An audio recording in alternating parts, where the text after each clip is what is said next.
What's up, YouTube family, and welcome back to my channel. I know I haven't uploaded in like literally 2 years. I checked my studio. My last upload was actually almost 2 years exactly, March 12th, 2024. I kind of got hung up on trying to make the perfect type of YouTube videos and trying to make sure that I, got a good editor and put out something that was something that I would want to watch, or something that I thought was high quality for someone who actually has no following. But I thought that was kind of weird. So from now on, I'm just gonna go off the cuff. Sometimes I'll have a script, sometimes I won't.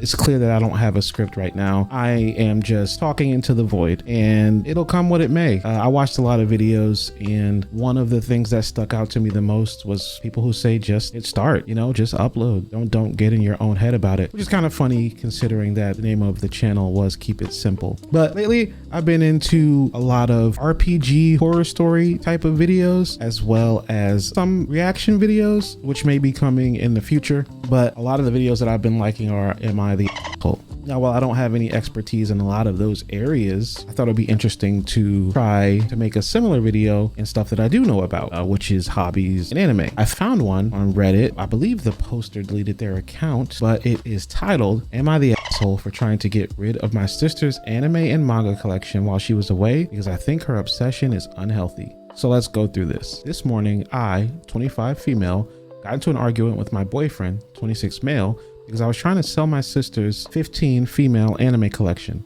So I and my younger sister, I'll call her Sophie, always have had a complicated relationship, not just usual sibling rivalry, but actual resentment towards each other since we were little. Ooh, that's kind of unhealthy, huh? Our age gap has always been a problem. I was a teen wanting to hang out with my friends, having to look after her for the evening, or having to help her with homework. We've been raised by a very career-focused single mother. It's not like she was absent, but usually her very busy, so I ended up having to look after her a lot. Sophie was an incredibly annoying kid, whining constantly about small things. I used to be harsh with her, and I do regret it, but as I was young too, I have forgiven myself. Wow, I can't really read that well these days, huh? This is fairly common, unfortunately, especially in single parent households. When you have an older child, the parent doesn't really want to pay for a babysitter, or they can't afford a babysitter or a nanny. So the older sibling is kind of forced into a role that they don't want to take. And a lot of resentment does build up from that. Who knows if the younger sister, I guess Sophie in this case, was actually an annoying child, or if she was just a child. I mean, this teenager would have no other frame of reference at the point because they're just a child themselves. And unfortunately, that's one of the realities of, even dual parent households where both parents hold a job. It happens all the time. And older siblings will understand where I'm coming from, where unfortunately you're forced to be an adult a lot sooner than you should have to be. But back to the story. As soon as I started uni, I left the house to share an apartment with some friends in another city. So I haven't seen her often since she was 9. Lately, we've gotten a bit more back in contact. I live near our mother's house and sometimes have lunch with Sophie there since I mainly work from home. And I kind of missed both of them. Also, quick disclaimer, this is the first time I'm actually reading this. So when I stutter or I mess something up, I actually don't know what's happening next. I just pulled this up and just decided to hit upload and just go right into it. So forgive me for that. I live near our mother's house and sometimes have lunch with Sophie there since I mainly work from home, and I kind of missed both of them. The issues start here. Her room walls are covered with posters of anime she won't stop talking about. She has a couple shelves and a library full of manga and is constantly talking about them. Now, I wouldn't mind. She's been getting good grades. She has been keeping up with playing piano and drawing, but the rest of her attention is totally focused on anime. She goes on endless rants I honestly did not sign up for, especially since the 3rd season of Jujutsu Kaisen has been coming out. From what I've gathered, most of the stuff she watches is either childish or simply inappropriate for her age. She's smart, and I feel like if she continued, she would ruin the effort she puts into school and turn into a social outcast after high school. It's not like her social circle is really that big. I know I said I'm just reading this, but that mindset is so close-minded. I thought, when was this posted? Hold on, this was posted 1 month ago, 2026. So I thought by this time, anime has kind of become more accepted. So back when I was growing up, the mindset that this person has is exactly what people used to think, right? They used to think that if you were in an anime or manga, you were a nerd, you weren't gonna amount to anything. It was childish. Kind of the same stigma that video games got before when they first came out, right? You're not going to be nothing. It's rotting your brain, this, that, and the third. I kind of thought with the popularization of manga in the West, especially over the past 10 years or so, there's been like, maybe not 10, maybe a little bit less than 10. There's been like a new resurgence or a renaissance of anime in the West. And I'm surprised that someone who I guess at this point is in university still holds the mindset of like a 80s grandpa. That's so strange. And then the way she's talking about it, and this is where I said before that they get forced into that adult role. The way she's talking about it is she's talking about her sister's hobbies or interests as if she's her mother, right? You're in university, you're still a child. You're not, assumedly so, you're not even 25 yet. Your brain's not even fully developed. So it's kind of strange to see that kind of thinking. And again, oh my God, I'm jumping to conclusions, but I'm just going based off the way it's written. That's the kind of vibe that I'm getting, right? Okay, back to the story. This week, she's been in and out of a school trip, and while cleaning up her room, I decided to put the manga into boxes at the very least and not leave them displayed like they usually are. I took down most of the posters and action figures. I found out the worth of her collection through my boyfriend's friends and plan on selling as much as I can before she comes home and give her the money so she can get herself something actually nice. One of my boyfriend's friends has offered to keep the stuff at his house for the time being to figure out prices and whatnot, so I let him. Apparently, the guy had never been on my side because he told my boyfriend about it and went around me to give the boxes back to my mother. Okay, I hate to keep stopping. I'm gonna just make it through the story and then I'm gonna have to, oh boy, then I'll give my verdict and we can talk about it. Okay, back to the post. Right now, him and my boyfriend, who used to be into that stuff too as a teen, are against me, saying I'm an absolute a-hole for even coming up with something like that, while my mother is divided because she seems to find Sophie's obsession to be a problem too and was looking forward to getting rid of the stuff, but wouldn't do it herself. My boyfriend and I have gotten into one of the worst fights of our 2-year relationship, and he's actually asking for a break on our relationship because I take action instead of waiting around. I try to help the people I care about. English isn't my first language, so the text might have some errors or weirdly phrased expressions. Now, before I give my opinion, there is an edit on this post. So let's get into that. Edit.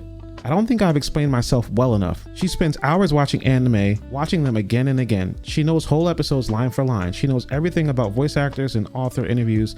It's not just your normal anime fan. I cannot stress this enough. It's weird. Whenever she finally understands you don't want to talk about something, she switches topics and goes on another rant. It's tiring. She never knows when to stop, but will always freak out if you sit on her chair or use her pen, to the point of lashing out or crying. It's frustrating having to check if I'm not grabbing the wrong socks, because without them, she'll refuse to go out. Okay, well, that edit, if it's true, kind of puts things into a different perspective. I think being a fan is one thing, and really being passionate about anime is another thing. But it seems like Sophie, or this young girl, is obsessed, and that is different. And I think that's something the mother can't just put this on her daughter. It's not her daughter's responsibility. You're a mother, right? So, I mean, you can get your daughter therapy. You guys can talk to specialists. And when I'm saying therapy, I'm not saying to crush her love of it. But from what I remember reading earlier, she's doing fine in school. She's smart.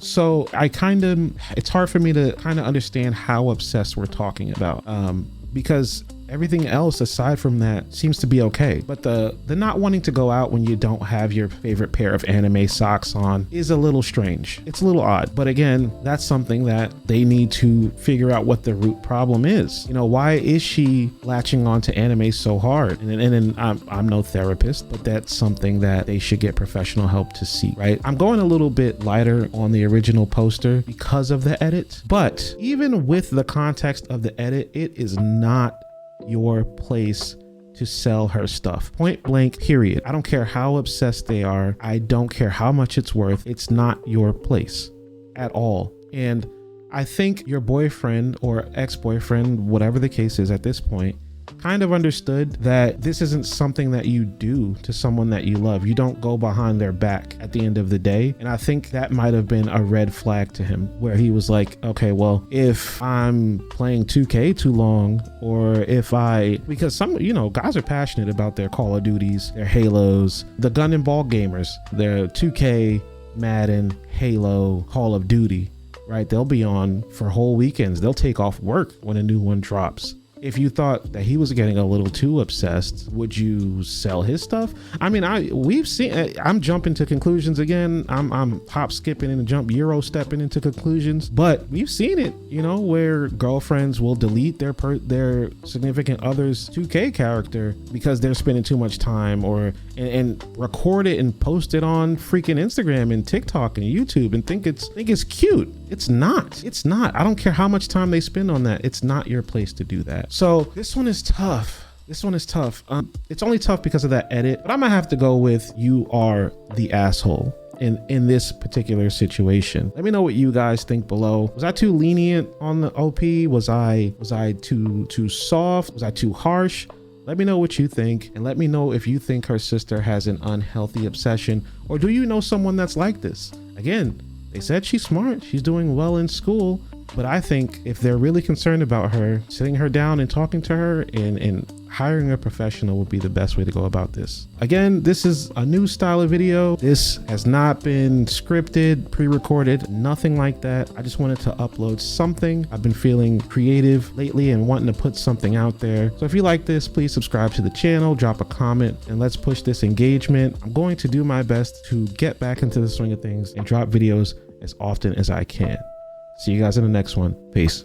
Okay, editing Al here. I actually forgot to mention something. I'm going to be finding these posts on my own, but if you have any stories or any posts that you have experienced or you want me to read, I did start 2 different communities on Reddit, r/anime horror stories and r/anime victory stories. So I tried to split them up. Obviously the anime horror stories are anything that involves anime, like what I just read, or anything maybe you were gatekept from an anime, or maybe someone was weird at a convention, something like that. That's where the horror stories go. And the victory stories are maybe someone, you know, that you loved introduced you to an anime that changed your life, because honestly, some of it can be life-changing. So again, r/anime horror stories and r/anime victory stories. Thank you.